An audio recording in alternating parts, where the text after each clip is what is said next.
Okay, here we are again. We're ready to install our transmission, and what I've done first of all is I've just taken a ratchet strap and strapped this engine cradle down and onto my jack here, because when we're moving this up and down, a wedge won't stay in there, it'll fall out, and we need this open space here to get this new transmission in. The way this new transmission will go in is you need to put this end in up under here first.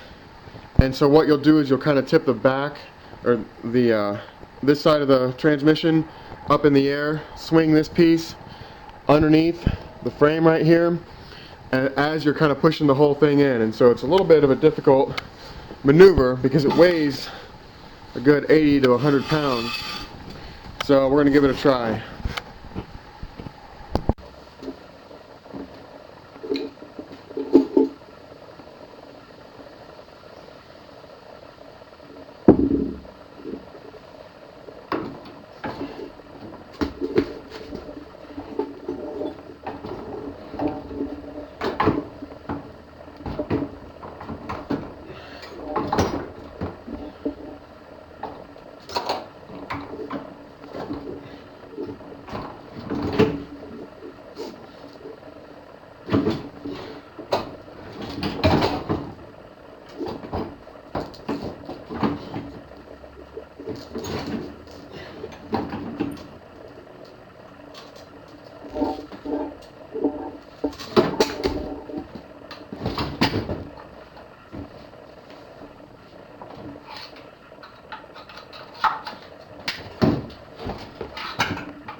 And there we are. Okay, here's my setup. I've got my engine crane positioned.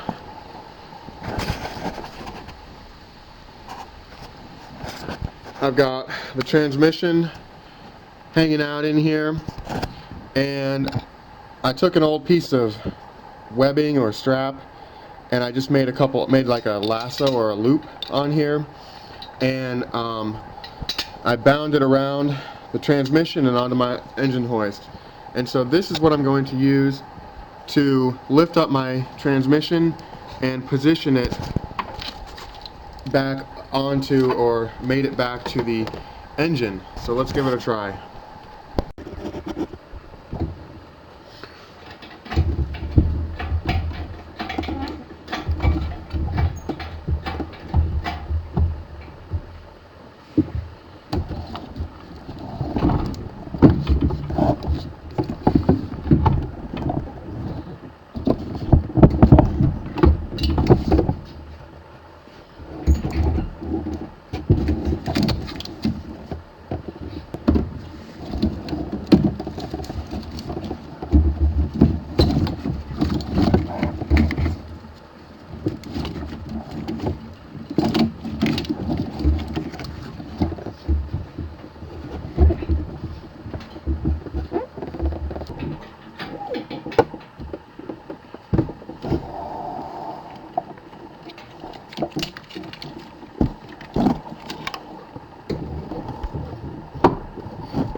Ah!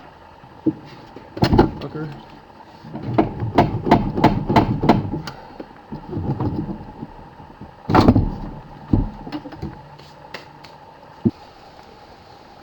After some amount of struggling, I was able to get the transmission mated back up to the engine.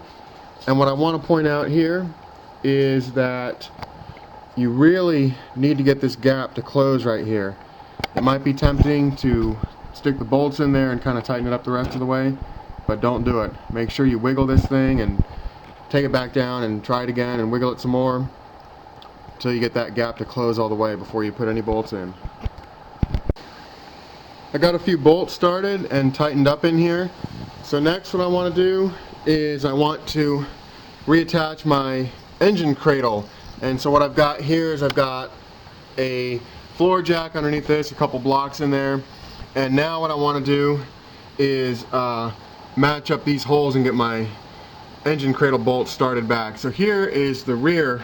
Now I want to take a look at the front and show you that you need to make sure that the radiator seats back into the hole that it's supposed to go into. Alright, I got my radiator back where it's supposed to be on the bottom and on the top right here. And so make sure you get those two back together.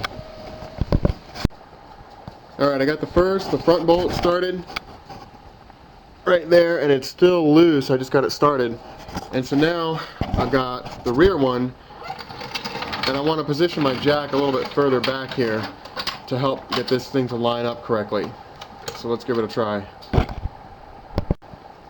Got the rear back together there, and I forgot to mention that I did have the foresight to put my transmission mount back on there. It's still loose, but I put it back in there before I tightened this all up. So now we will tighten up these two engine cradle bolts and then put a pry bar in here and position our transmission mount here and get that hooked back together.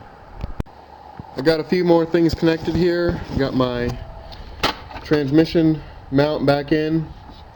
Got my lines connected here for my transmission cooler. I did go ahead and replace the transmission filter, and I wanted to show you, if your old one looks like this with a magnet on it, go ahead and toss that magnet away. You don't want that magnet anymore. Also, I tightened up my 15mm bell housing bolts, and I turned them about a quarter turn with my breaker bar, and then I put my grounds on, 2 grounds for each side here, so don't lose one. And then I tightened those up with my 13 with just a ratchet. That way the 13 won't get tighter than the 15. Reconnected my engine coolant temp sensor and a few other sensors. One thing you want to do since you're in here is check these transmission seals. These are the axle seals, and you can see pretty clearly that this one looks like it's been leaking for a while. And so I'm going to go ahead and replace this seal, and so I'm just going to walk you through how to do that. To remove the old seal, just stick your pry bar in here and it'll pry right out. Okay, there's the seal removed, and here's my new seal. And the way this thing goes in is it just presses right in there.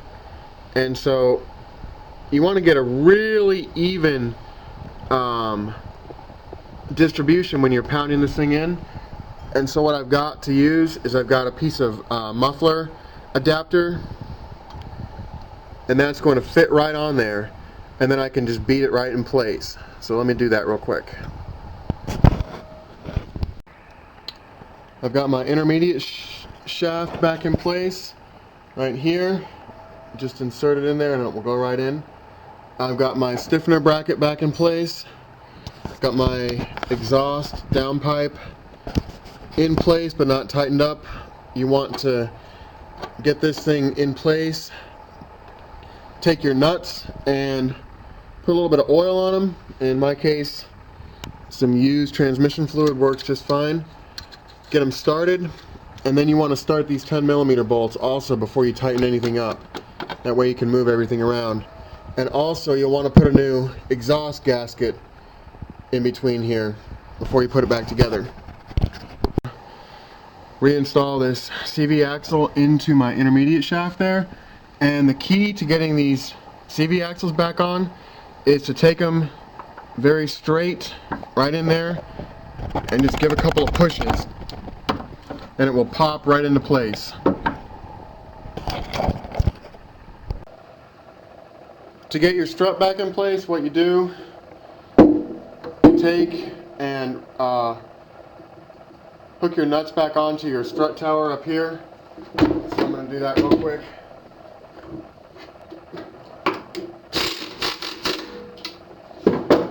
Next, you want to pull this out and feed the spline of your CV axle in Get that going in there. Next, you want to take your biggest pry bar and pry down on this sway bar here. And what you need to do now is you need to get the ball joint back together. Right here. And so I'm just going to pry this down until I get it back together.